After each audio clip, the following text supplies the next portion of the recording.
sekali, saudara. Waktu saya baca ini saya juga ketawa, saudara. Orang yang ikut campur dalam pertengkaran orang lain adalah seperti orang yang menangkap telinga anjing. Saudara tahu, waktu saya membaca ayat ini, saudara, saya sampai heran, maksudnya itu apa? Orang yang suka ikut campur dalam pertengkaran orang lain adalah seperti orang yang menangkap telinga anjing. Saya terus terang, saudara, waktu baca ayat ini saya cukup ketawa, saudara. Firman Tuhan ini unik sekali, saudara. Karena ayat tadi dikatakan apa? Orang yang ikut campur dalam pertengkaran orang lain adalah seperti orang yang menangkap telinga anjing. Sampai saya baca berulang-ulang, maksudnya apa sih Tuhan? Nah, akhirnya saya dibukakan Tuhan satu hal yang luar biasa. Saudara bisa bayangkan, kalau anjingnya tadi Doberman, saudara, atau Pitbull, ya saudara, dan saudara berani pegang telinga anjing itu, saudara akan menanggung konsekuensi yang sangat besar, betul? Saudara akan digigit dan akhirnya saudara akan menderita.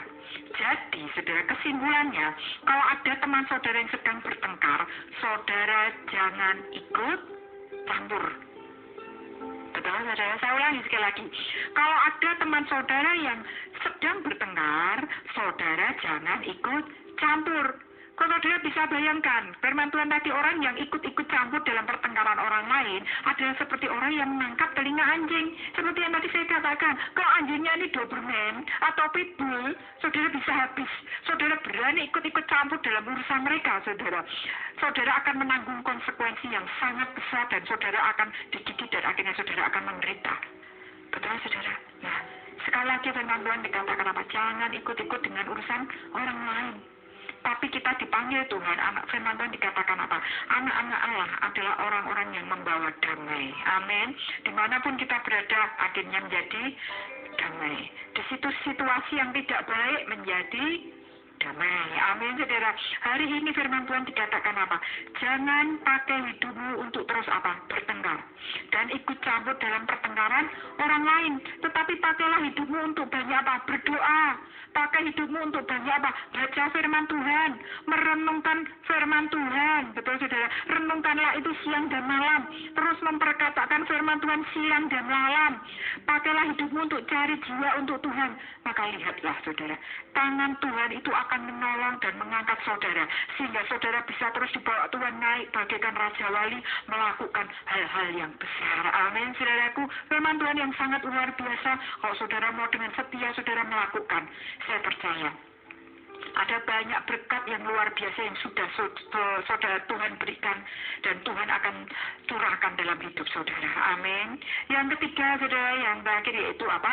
Berdamailah dengan semua orang. Baca Roma 12 ayat yang ke-17.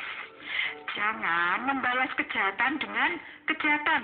Lakukan apa yang baik bagi semua orang. Nah, jika seturumu lapar, berilah ia makan.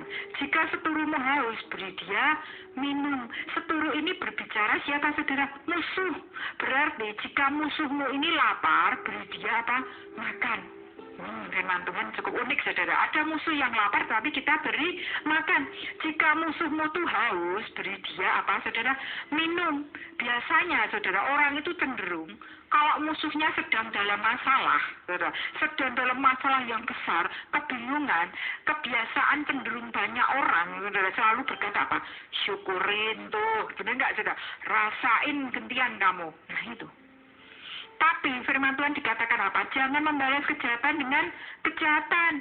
Jika musuhmu itu lapar, beri dia makan. Jika dia haus, beri dia apa? Minum. Saya perlu ingatkan kepada saudara, kita dipanggil bukan untuk hidup dalam perbantahan. Betul? Bukan hidup dalam pertengkaran. Tetapi kita anak-anak Tuhan. Kita dipanggil Tuhan. Kita harus dipanggil Tuhan untuk hidup dalam apa? Damai sejahtera. Ketika ada kita, yang lain menjadi damai. Ketika kita datang, saudara, akhirnya situasi menjadi dingin, menjadi damai. Amin, saudara. Kalau hidup kita penuh dengan perbantahan, kalau hidup kita penuh dengan yang namanya pertengkaran, itu nggak enak, saudara. Di mana-mana hati kita nggak akan ada apa? Damai sejahtera. Kenapa saya katakan gitu, saudara? Mungkin saudara pergi ke restoran, saudara bertemu dengan musuh saudara. Benar? Kalau saudara banyak musuh, di mana-mana saudara nggak senang. Pergi ke gereja, ketemu dengan musuh juga.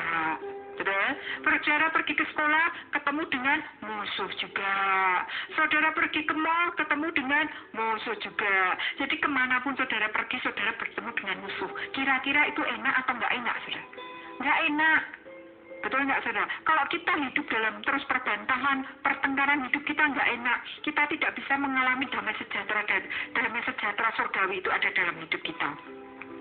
Hati kita tidak akan pernah damai, karena kita punya apa? Banyak sekali musuh. Betul nggak, saudara? Beda kalau saat ini hidup saudara penuh dengan damai. Banyak teman, saudara, banyak sahabat. Di mana saja kita damai. Di restoran, damai. Betul nggak, saudara? Di sekolah, damai, saudara. Di gereja, damai. Di mall juga damai. Karena dimanapun kita pergi, saudara, kita bertemunya bukan dengan musuh, saudara. Kita bertemunya dengan teman, sahabat. Amin. Nah, disitulah kita akan merasakan sukacita surgawi itu ada dalam hati kita. Sukacita surgawi itu ada dalam keluarga kita. Mulai hari ini, saudara, ambil komitmen yang sungguh-sungguh. Hiduplah damai dengan semua orang. Maka lihatlah, saudara, hal-hal yang baik, ya, itu akan datang dalam hidup saudara. Hal-hal yang baik, pikirkan itu, saudara. Pikirkan hal-hal yang baik. Apa yang enak didengar, pikirkanlah itu, saudara. Nah, mungkin saat ini bisa saja saudara berkata, susah Bu Maria, saya sering diperlakukan nggak adil, Bu. Ya, dia merebut pacar saya, dia mengata-ngatai saya dengan hal yang nggak baik. Tiap saat Bu Maria dia menggosip saya dengan hal yang nggak baik. Susah, Bu, rasanya untuk bisa mengampuni. Tapi saya saat ini, saudari, dalam nama Tuhan Yesus saya mengatakan bisa. Saudara bisa mengampuni. Saudara bisa mengampuni. Saudara bisa, semua tergantung saudara mau atau tidak. Kalau saat ini saudara merasakan susah, minta pertolongan Tuhan. Datang kepada kaki Tuhan Yesus.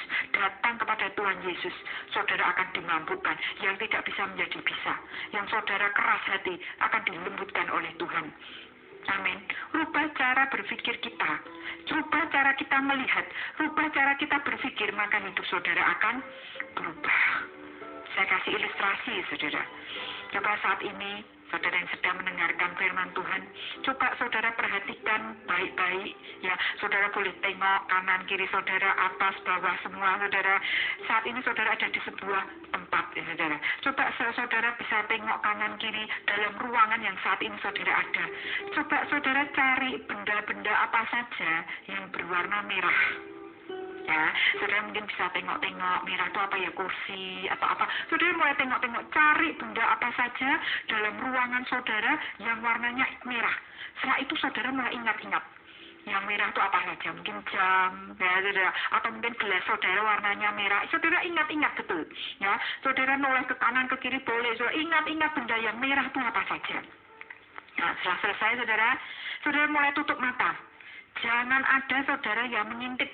Tutup mata saudara baik-baik. Nah, setelah itu saya ingin beritahu pada saudara. Tutup mata ya, saudara. Saya ingin beritahu saudara, benda apa saja dalam ruangan saudara yang berwarna hijau.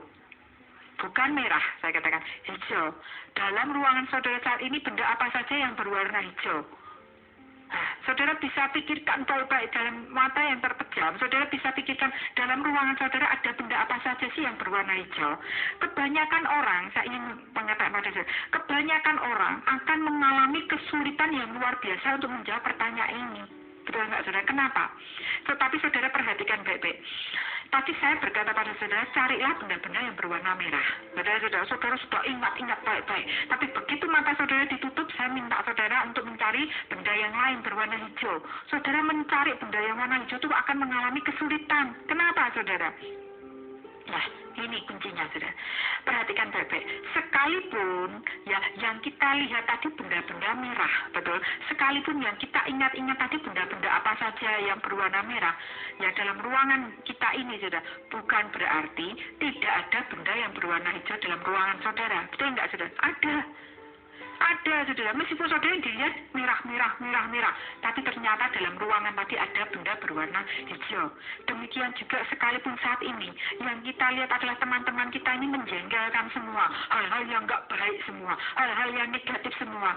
Bukan berarti teman saudara itu tidak ada hal-hal yang baik. Ada. Saudara jangan melihat teman saudara ini hal yang jelek-jeleknya saja. Dari hal yang jelek, kita diajar Tuhan untuk melihat hal yang baik. Betul saudara, jelek sekalipun ada hal yang baik dalam hidupnya. Nah, jadi kalau saat ini ada di antara saudara yang masih menyimpan kebencian, saudara menyimpan sakit hati, ya, dendam, kecewa, baik saudara kepada suami, istri, anak, kepada siapapun juga, mertua saudara, menantu, saya ajak buang saudara, buang semua itu. Karena apa? Firman Tuhan katakan, pikirkanlah semua yang baik, pikirkanlah semua yang manis, semua yang sedap didengar, maka saudara akan merasakan suasana surgawi itu ada dalam hidup kita. Amin, saudara. Firman Tuhan tidak saya panjangkan, saudara. Tapi kalau saudara mau melakukan firman Tuhan ini dengan setia, maka saudara boleh melihat bahwa berkat Tuhan, perkenanan Tuhan itu akan turun dalam hidup saudara, turun dalam keluarga saudara. Rumah tangga saudara akan dipulihkan, hubungan suami dengan istri juga akan dipulihkan, orang tua dengan anak, anak dengan mertua dengan menantu juga saudara, semua akan dipulihkan. Kuncinya saudara, kita mau melakukan firman Tuhan. Balaslah saudara,